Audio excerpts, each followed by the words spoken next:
So before I go into questions, I just want to say a couple of words about George Floyd.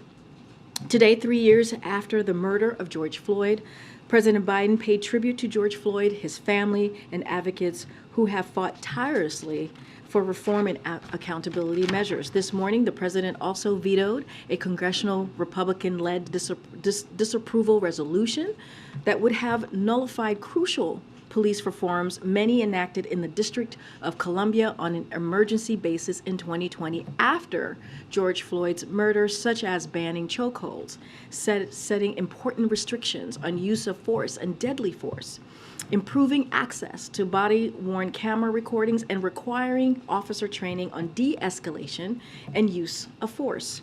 The president has repeatedly said we have an obligation to make sure that all people, all Americans, are safe, and that public safety depends on public trust. It is a core policy of this administration to provide law enforcement the resources they need for effective accountability, community policing.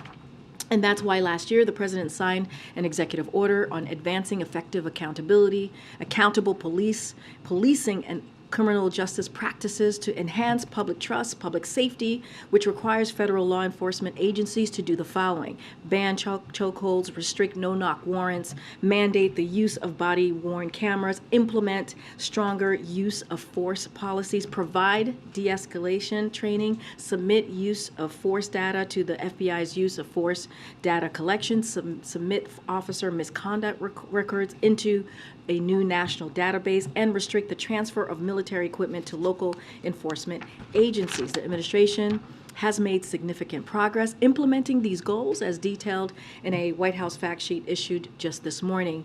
But we know that achieving comprehensive and lasting change at the state and local levels requires Congress to act. So today, once again, President Biden is urging Congress to pass meaningful reform legislation, including the George Floyd Justice in Policing Act. It is up to Congress to send this to his desk, and once they do, he will sign this law.